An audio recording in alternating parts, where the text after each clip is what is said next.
Praise lord, దేవుని స్తోత్రం. తూర్పు తాలూనే ప్రాంతం ఇది. ఉప్పును పండించేటువంటి ప్రాంతం ఇది. చూసారు కదా, అదంతా ఉప్పు పండించేటువంటి ప్రదేశం. ఇప్పుడు మునిగిపోయింది. ఉప్పు తీసి రాసుకే పెట్టారు. ఇదిగో ఈ ఉప్పే మనకి సాల్ట్గా తయారయ్యి మనం కూరల్లో వేసుకోవడానికి ఉపయోగిస్తాము. ఇది ఉప్పు రాసండి. ఈ రాసి తడిసిపోకుండా రైతులు భద్రపరిచారు. ఈ తర్వాత అమ్ముతారు. దీన్ని తీసుకెళ్ళి బస్తాలుగా. ఇది ప్రాంతం చాలా మంచి ప్రదేశం. ఈ ప్రాంతాన్ని దేవుడు చూడటానికి ఎంతగానో చూపారు. నా పిల్లలకు కూడా చూపించడానికి ఈరోజు ప్రభు సహాయం చేశారు. హాలిడేస్లో ఈ ప్రాంతం, తూర్పుతోలిన ప్రాంతం వచ్చి మా అమ్మమ్మ గారు ఊరు ఇది.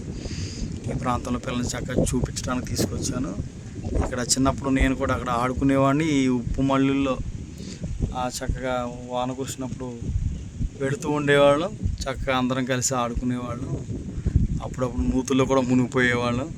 మళ్ళీ పైకి తేలుకుంటూ వచ్చేవాళ్ళం. ఇట్లా ఈ ప్రాంతంలో ఈ ప్రదేశం చాలా బాగుంటుంది. ఈరోజు పిల్లలు ఈ ఉప్పు రాసిది ఏ రాసి ఉప్పు పండించి వాటంతగా పోగేసి అట్లా చేస్తారు. ఇది మీరు తెలుసుకోవాలి. మన కూరలు వేసుకుంటాం కదా ఉప్పు, ఉప్పు ఇదే ఉప్పు. నేను స్తోత్రం. హల్లెలూయా.